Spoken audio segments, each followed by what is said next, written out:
Hello, ladies and gentlemen. Mr. Mack here. Welcome back to our next installment of Willy Wonka and the Chocolate Factory. Charlie and the Chocolate Factory. I'm probably going to say that more than once, and I'll try to catch myself if I do, but if I don't, you know. The title of the book is Charlie and the Chocolate Factory, the original book. The movie is Willy and the Willy Wonka and the Chocolate Factory. When we left last, all of the ticket holders were escorted into Wonka's chocolate factory, magnificent chocolate factory, by no one other than Mr. Willy Wonka himself. Small, little, clever man, squirrely and fast and quick. Bright eyes filled with light and fire. So they go in, they're in this long corridor for as long as the eye could see. They were asked to hang up their coats on hooks and to follow Mr. Wonka, and it was all they could do. There's 14 people, 5 children, 9 adults. Each of the 4 children, other than Charlie, they had their moms and dads. Charlie, of course, as you know, had Grandpa Joe. They all tried to keep up with Mr. Wonka, who was he was leading them into the hearts, and we could come to find out, the bowels of the Wonka factory. So he's moving left, and he's going right, and he's going left and left and right and right and left and left and right and right. And finally they get to doors. He opens the door with the key, and it's this paradise. It's the chocolate room, and it is beautiful. There's a valley, and on either side, beautiful, gigantic meadows of green grass. There are trees and shrubs and flowers and like buttercups all over the place. It is a marvel, and everyone is flabbergasted. They are bedazzled and bewildered. They are bowled over by this whole thing. They can hardly breathe. They're so amazed. Finally, Mr. Wonka says, "Hey, everything here is edible. Have your fill. Try some. Eat a blade of grass." And of course, we know Augustus took handfuls of grass and stuffed it in his mouth. They're all trying it. It's delicious. They can't get over just how delicious it is. And that's where we left off. Everybody is just amazed by what they're seeing. Now, one thing too is, as they were going down the corridor, as they were following Mr. Wonka, turning left, turning right, they were steadily going downhill. And Wonka explained the biggest and grandest part of his factory is underground. There is no building large enough in the entire world to house the machinery and everything needed to produce his chocolate. So instead of having this unbuildable structure on top of the world, he hollowed out underneath it. So everything that's important to Willy Wonka's factory is underneath the ground. So that's where they are now. The grandest part of Willy Wonka's factory. Amidst this beautiful Avalon, utopia, beautiful chocolate place, the chocolate room was a brown river. Brown rivers are, we come to find out, it's just beautiful, delicious chocolate. Hot chocolate being, that's how Willy Wonka mixes all of his chocolate. And there are pipes that suck up the chocolate, and they sends the chocolate to different parts of the factory to make different candies. But anyway, across this vast river of delicious chocolate, I think it was Veruca who saw little men working, and she screamed, "Look, little men!" And everyone was amazed. And Mr. Willy Wonka explained they are the Umpa Lumpas. So now the mystery that Grandpa Joe spoke of has come to light. We see the evidence is right there. Grandpa Joe told Charlie that when the factory opened back up again and it started to work, no people in town were hired. No one was hired. The gates remained closed, but the factory kept working. Candy was coming out, and shadows were seen in the windows of these little people. Grandpa Joe said they were no bigger than my knee. Well, that must be them, I guess. So, chapter 16 is called The Umpa Lumpas. All right, so here we go. Umpa Lumpas, everyone said at once. Umpa Lumpas? Imported directly from Lumpaland, said Mr. Wonka proudly. There's no such place, said Mrs. Salt. Excuse me, dear lady, but Mr. Wonka, cried Mrs. Salt, I am a teacher of geography, Then you'll know all about it, won't you? Said Mr. Wonka. And oh, what a terrible country it is. Nothing but thick jungles infested by the most dangerous beasts in the entire world. Hornswogglers and snarswangers and those terrible, wicked wangdoodles. Wangdoodle could eat 10 Oompa Loompas for breakfast and come glumping back for a second helping. When I went out there, I found the little Oompa Loompas living high up in tree houses. They had to live in tree houses to escape the wangdoodles and the hornswogglers and the snarswangers. And they were practically starving to death. They were all living on green caterpillars, and caterpillars tasted revolting, and the Oompa Loompas spent every single moment of their days climbing through the treetops looking for other things to mash up with the caterpillars to make them taste even better. Red beetles, for instance, and eucalyptus leaves and the bark of the bong-bong tree. All of them beastly, but not quite so beastly as those caterpillars. Poor little Oompa Loompas. The one food they longed for more than any other was the cacao bean, but they couldn't get it. And Oompa Loompa was lucky if he found 3 or 4 cacao beans a year. And oh, how they craved it. They used to dream about cacao beans all night long and talk about them all day. You had only to mention the word cacao to an Oompa Loompa and he would start dribbling at the mouth. The cacao bean, Mr. Wonka continued, which grows on the cacao tree, happens to be the thing from which all chocolate is made. You cannot make chocolate without the cacao bean. The cacao bean is chocolate.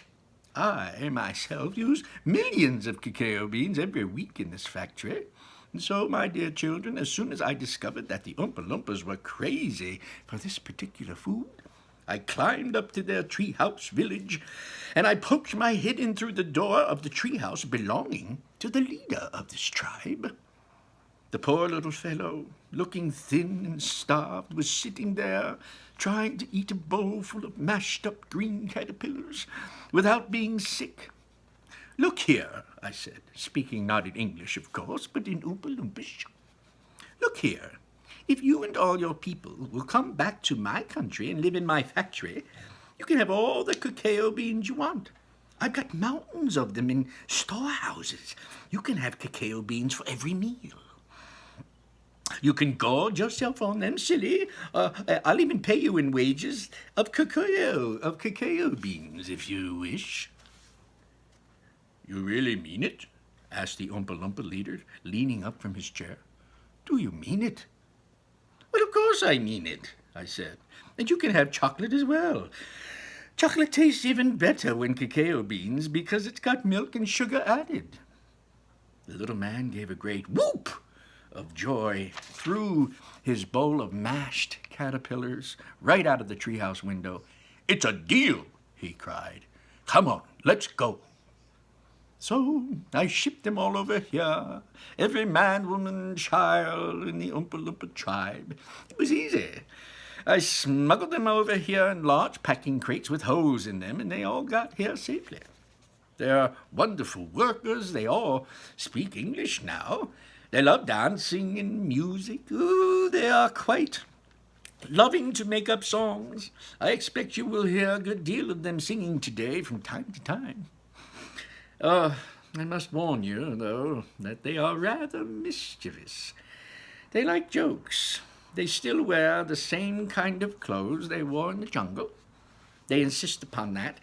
The men, as you can see from across the river, wear only deer skins, and the women wear leaves, and the children they wear nothing at all.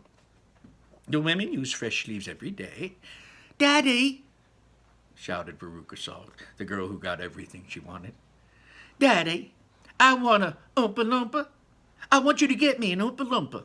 I want an Oompa Loompa right away. I want to take it home with me. Go on, Daddy, get me that Oompa Loompa. Get it now." "Now, my pet," her father said to her, "we mustn't interrupt Mr. Wonka." "But I want an Oompa Loompa," screamed Veruca. "All right, But I can't get it for you this second, my pet. Please be patient. I'll see you have one, though, before the day is out." "Augustus!" shouted Mrs. Gloop. "Augustus, sweetheart, I don't think you'd better do that." Augustus Gloop, as you might have guessed, had quietly sneaked down to the edge of the river, and he was now kneeling on the riverbank, scooping up hot chocolate into his mouth as fast as he could. Well, if anybody was going to do that, it was going to be Augustus. So that's the end of chapter 16. And here is a awesome picture of Willy Wonka convincing the leader of the Oompa Loompas to come back to his factory and live there safely, eat all the cacao beans they wanted, and work and just be happy. And then here's the picture of him smuggling them, getting them to his factory secretly. That's why no one ever knew about them in those crates with holes in them. Chapter 17 is called Augustus Gloop's Goes Up the Pipe. When Mr. Wonka turned around and saw that Augustus Gloop, what he was doing, he cried out, "Oh, no! Please, Augustus, please! I beg of you, don't do that! My chocolate must never be touched by human hands!" "Augustus!" called out Mrs. Gloop. "Didn't you hear what the man said? Come away from that river at once!" "This stuff is terrific," said Augustus, taking not the slightest notice of his mother or Mr. Wonka. "Oh, boy, I need a bucket to drink it properly." "Augustus," cried Mr. Wonka, hopping down and wagging his stick in the air, "you must come away. You are dirtying my chocolate." "Augustus," cried Mrs. Gloop. "Augustus," cried Mrs. Gloop again. And, of course, this is Augustus with his head hanging over the bank, just gulping up that chocolate. Yum. But Augustus was deaf to everything except the call of his enormous stomach. He was now lying full length on the ground with his head far out over the river, lapping up the chocolate like a dog. "Augustus, you'll be giving that nasty cold of yours to millions of people all over the country." "Oh, be careful, Augustus," shouted Mr. Gloop. "You're leaning too far out." Mr. Gloop was absolutely right, for suddenly there was a shriek, "Ah!" and then a splash. Psh! And into the river went Augustus Gloop, and in 1 second he had disappeared under the brown surface. "Save him!" screamed Mrs. Gloop, going white in the face and waving her umbrella. "He'll drown! He can't swim a yard! Save him! Save him!" Augustus Gloop's face came up again to the surface, painted brown with chocolate. "Help!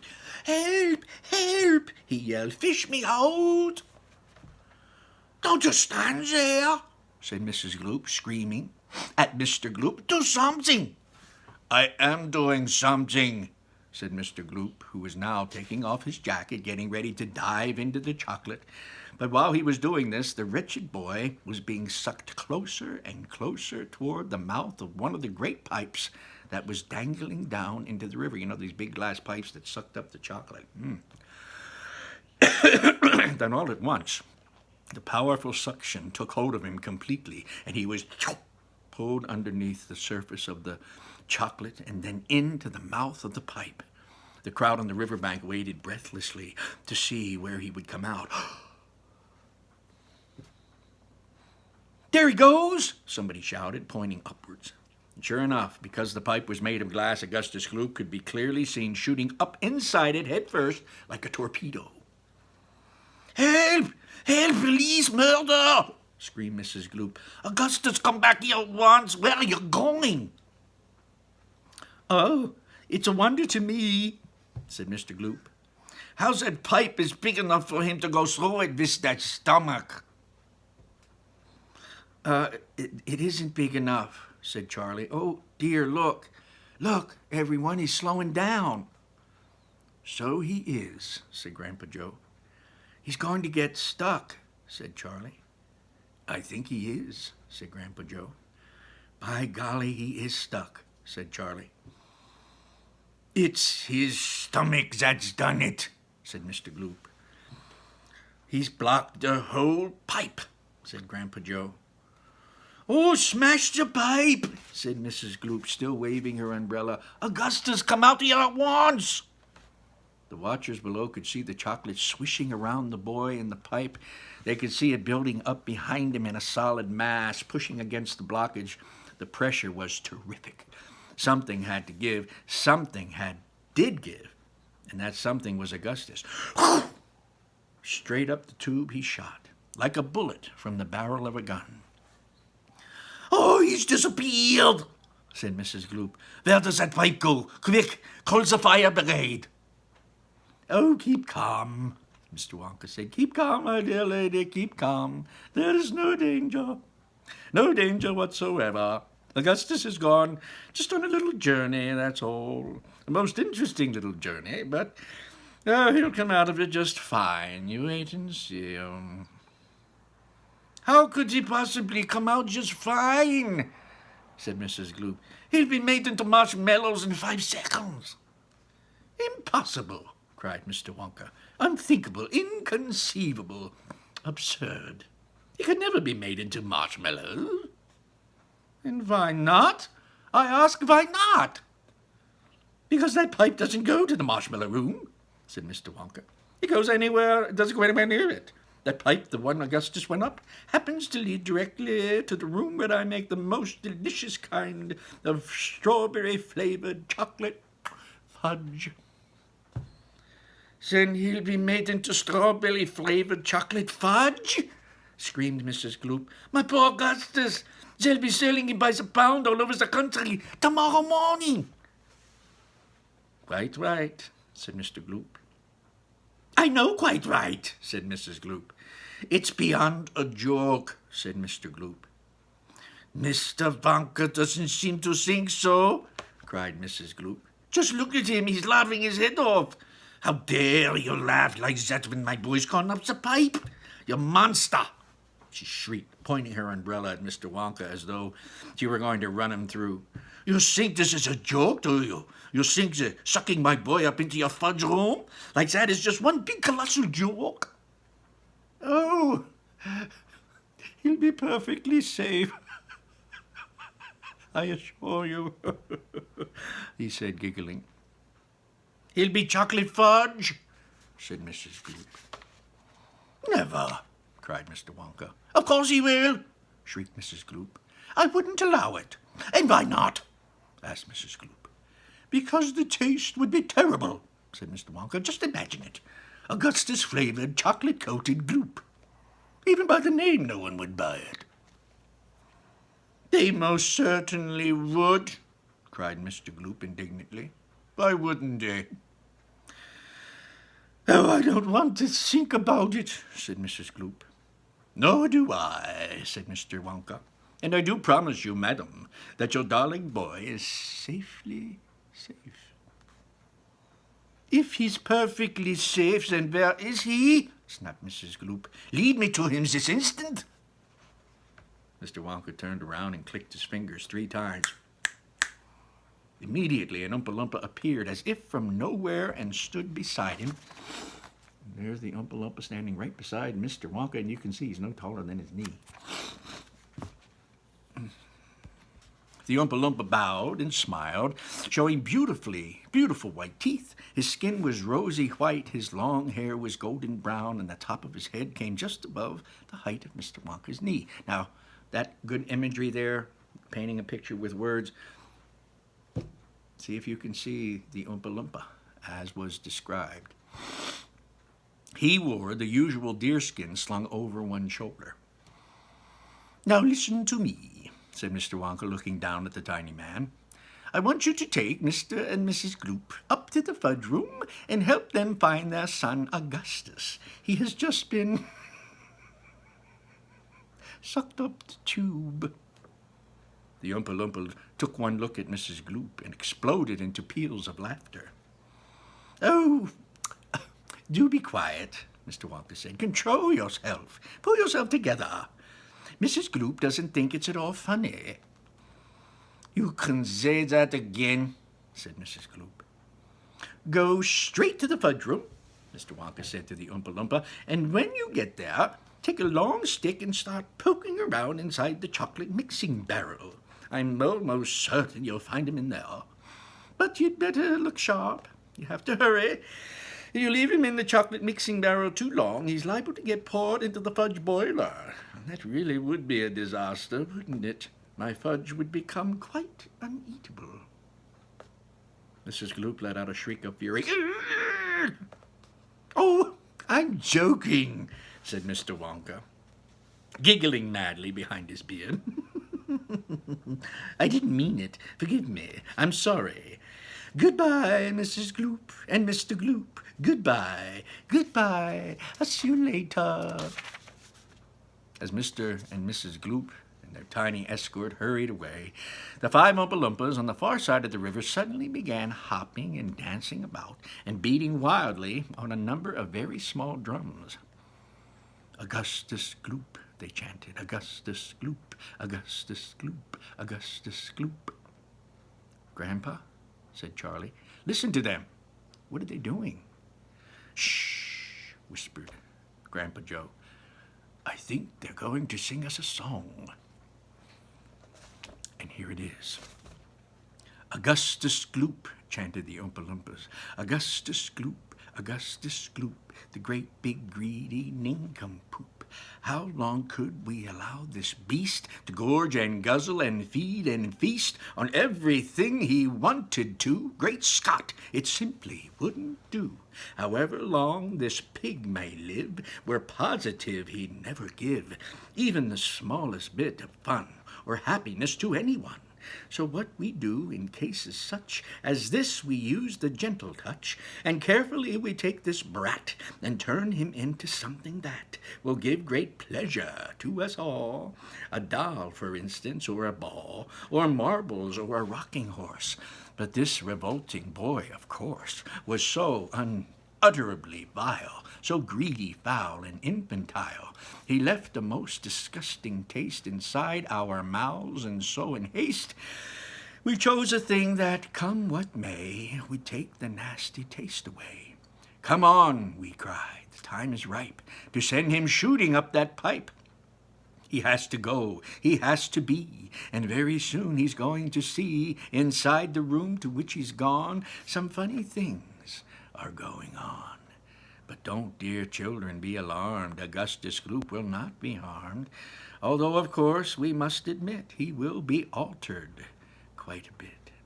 He'll be quite changed from what he's been when he goes through the fudge machine. Slowly the wheels go round and round, the cogs begin to grind and pound. 100 knives go slice, slice, slice. We add some sugar, cream, and spice. We boil him for a minute more until we're absolutely sure that all the greed and all the gall is boiled away once and for all. Then out he comes, and now, by grace, a miracle has taken place. This boy, who only just before, who loathed by men from shore to shore, this greedy brute, this louse's ear, is loved by people everywhere. For who could hate or bear a grudge against a luscious bit of fudge? "I told you they love singing," said Mr. Wonka. "Aren't they delightful? Aren't they charming? But you mustn't believe a word they said. It's all nonsense, every bit of it." "Are the Oompa Loompas really joking?" Grandpa asked Charlie. "Of course they're joking," answered Grandpa Joe. "They must be joking, at least. Well, at least I hope they're joking, don't you?" That's the end of chapter 17. Well, how exciting. Augustus Gloop, the first to bite it. He's gone. And, he's the first one down. And according to what Mr. Wonka said, no harm will come to him. But perhaps, maybe, he learned a lesson. Not to be such a pig, Listen. Don't just go off and do what you want to do. For one thing, it could be dangerous. Augustus fell in. He could have drowned. He could have died. And as far as we can tell, he isn't going to do that. Although it was quite harrowing for him and for his parents, especially Mom. Anyway, come back for the next read. Take care. Good to see you. Be safe. When you go out, stay masked. Keep your hands away from your eyes, nose, and mouth. And do something creative. Go outside and play. Get some fresh air. Create something. Draw something. Write something. Sing something. Act something. Dance something. Sculpt something. Anything. Take care. See you again. Bye-bye.